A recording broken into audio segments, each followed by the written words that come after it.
Hello friends আকৌ এটা নতুন ভিডিঅ'লৈ আপোনালোকক পুনৰবাৰ স্বাগতম জনাইছো। আজি মই লৈ আহিছো নেমু আচাৰৰ এটা ৰেচিপি।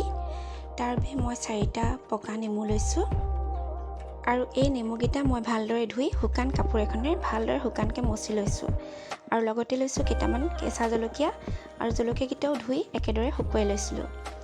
এতিয়া মই এই নেমুকেইটা বাকলিটো ভালদৰে গুচাই লম। এই বগা অংশখিনিও ভালদৰে কাটি ল'ব লাগিব আৰু এই নেমুটো মই গোটেই বগা অংশখিনি ভালদৰে গুচাই ললো। এতিয়া গোটেই নেমুখিনি একেদৰে কাটি লম আৰু সৰু সৰুকৈ এনেদৰে টুকুৰা কৰি লৈছো।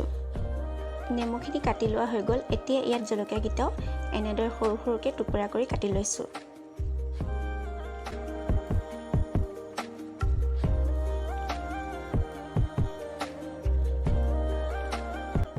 গোটেই জলকীয়াখিনি কাটি লোৱা হৈ গ'ল।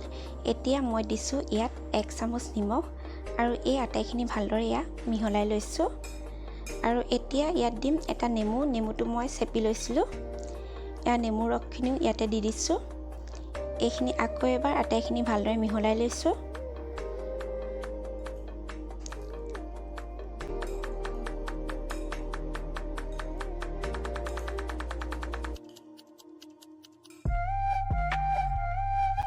ভালদৰে মিহলাই ললো। এতিয়া এখন ঢাকনি লগাই ৰাতিটোৰ কাৰণে নেমুখিনি এনেদৰে থৈ দিম।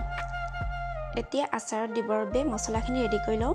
ইয়াত দিছো 1 চামুচ গোটা ধনিয়া, 1 চামুচ জিৰা আৰু 3টা শুকান জলকীয়া। এইখিনি এতিয়া অকণমান সময়ৰ কাৰণে ভাজি ল'ম।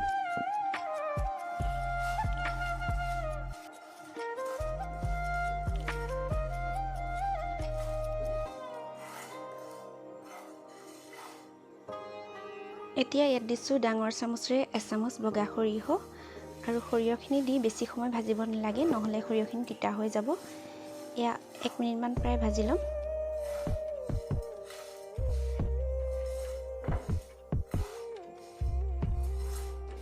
মছলাখিনি ভাজি লোৱা হৈ গ'ল। এইখিনি এতিয়া গেছৰ পৰা নমাই ল'ম আৰু ঠাণ্ডা হ'বলৈ দিম।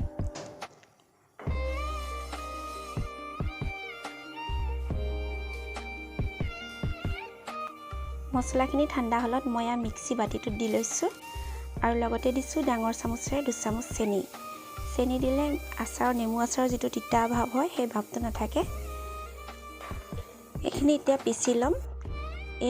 মছলাখিনি পিচি লোৱা হৈ গ'ল আৰু নেমুখিনি পিছদিনাখন এইখিনি নেমুখিনি আকৌ এবাৰ তল ওপৰ এনেদৰে চামুচখনেৰে কৰি লৈছো। এতিয়া ইয়াত পিচি লোৱা মছলাখিনি দি দিছো আৰু লগতে দিছো কাশ্মীৰী ৰেড চিলি 2 চামুচ।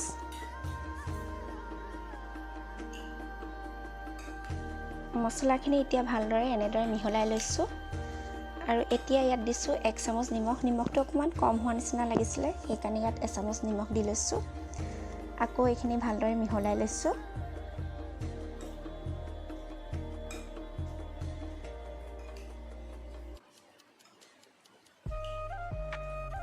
এতিয়া ইয়াত মিঠাতেল দিছো। মিঠাতেলখিনি মই গৰম কৰি লৈছিলো আৰু ইয়াত ঠাণ্ডা হ'লত তেলখিনি দি লৈছো।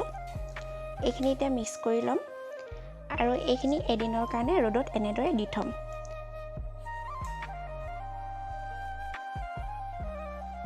এদিন এনেদৰে ৰ'দত দিয়াৰ পিছত এইখিনি বটলত ভৰাবৰ কাৰণে ৰেডি হৈ গ'ল। আচাৰৰ এই ৰেচিপিটো চাই কেনেকুৱা পালে কমেণ্ট কৰি জনাবলৈ নাপাহৰিব আৰু যিসকল মোৰ চেনেললৈ নতুনকৈ আহিছে প্লিজ ভিডিঅ'টো লাইক কৰি চেনেলটো ছাবস্ক্ৰাইব কৰি দিব। আকৌ এটা নতুন ৰেচিপিৰ সৈতে পুনৰ লগ পাম। আজিলৈ আহোঁ। Bye bye.